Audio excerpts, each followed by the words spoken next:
Hello everyone. आप जानते हो कि ये टाइम पीरियड बहुत ही ज़्यादा हमारे पास क्रूशियल है क्योंकि काउंसलिंग का स्केड्यूल कभी भी आ सकता है। Yes, you heard me right. Counselling का स्केड्यूल कभी भी आ सकता है। अब ऐसा मैं इसलिए कह रही हूँ क्योंकि पहले हम लोग एक टाइमलाइन को डिस्कस करते हैं। हमें ये अच्छे से पता है कि हमारा जो नीट 2025 का पेपर हुआ था वो हुआ था मई 4 को। हमारे पास जो रिजल्ट आया था वो आया था 14th ऑफ जून को। अब इस टाइम पीरियड के बीच में दो केसेस दायर हुए थे। एक हुआ था मद्रास हाई कोर्ट में, दूसरा हुआ था एमपी हाई कोर्ट में।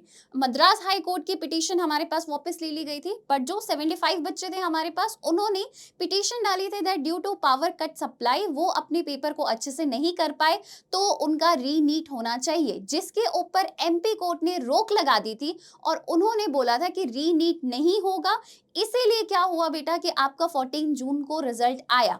जिसके अलावा हमारे पास दो और हियरिंग्स उसकी हुई थी, 2 और 3 और हियरिंग्स हुई थी, जिसमें से हमारे पास 16 जून को एक हियरिंग हुई थी, 20 जून को एक हियरिंग हुई थी और अभी फिलहाल में हमें एक और हियरिंग सुनने को मिली, जिसमें हमारे जज ने बोला था कि सारे के सारे जो स्टूडेंट्स हैं सबका हक है राइट टू इक्वालिटी, और उसके अकॉर्डिंग इनके पास भी हक है कि इनका नीट का पेपर होना चाहिए। बट इस चीज को चैलेंज किया था एनटीए ने, एक पिटीशन डाला था और हमारे पास दो जज का बेंच बैठा था जिन्होंने ये बोला था कि अब ये हमारे पास रीनीट नहीं होगा। तो यस, काउंसलिंग की डेट कभी भी आ सकती है, काउंसलिंग का स्केड्यूल प्रोसेस कभी भी आ सकता है। तो जुड़े रहिए ऐसे और अपडेट्स के लिए नीट आई क्वांटा से, और हम लोगों को फॉलो करना मत भूलना। ओके।